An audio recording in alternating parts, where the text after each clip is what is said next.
ধেইত তেৰিকা, হাতত 1 টকা এটা নাই, ইনকাম বুলিবলৈ একো এটা নাই। আমাৰ নিচিনা দুখীয়া মানুহ জীয়াই থকাতকৈ মৰি যোৱাই ভাল আৰু।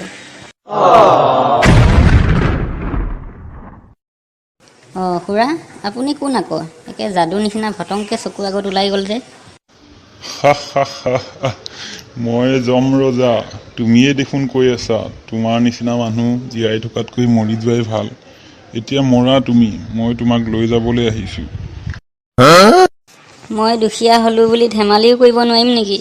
মই যাওঁহে আৰু। कैसे कैसे लोग रहते हैं यार यहाँ पर।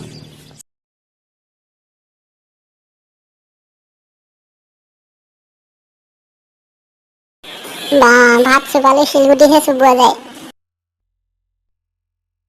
হেৰি, ভাতত ইমান শিলগুটি ওলাইছে যে, তোমাক চকুকেইটা এনেই দিছে নেকি? শিলগুটিকেইটা বাচিব নোৱাৰা? আপোনাকো 32টা দাঁত এনেই দিছে নেকি? শিলগুটিকেইটা চুবাব নোৱাৰে?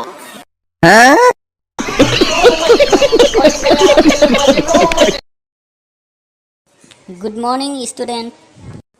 Good morning teacher. বাৰু, তোমালোকে ইতিমধ্যে গম পাইছাই মই এজন ইংৰাজী শিক্ষক বুলি। সেইকাৰণে মই তোমালোকক কেইটামান প্ৰশ্ন সুধিম, তোমালোকে পাৰানে নাই চাওঁচোন। অ'কে, সোধক ছাৰ। তুমি কোৱাচোন, মাই হেড মানে কি? কি হ'ল, তলমূৰহে কৰিলা যে, নোকোৱা কিয়? মই নাজানো ছাৰ। চাল্লা গাধ, ইমান সৰু কথাটো নাজানো।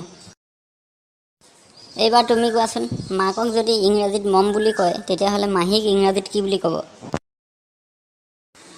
মাক যদি ইংৰাজীত মম বুলি কোৱা হয় তেতিয়াহ'লে মাহীক, ছাৰ, সৰু মাহীক মিনিমাম আৰু ডাঙৰ মাহীক মেক্সিমাম বুলি কোৱা হয়।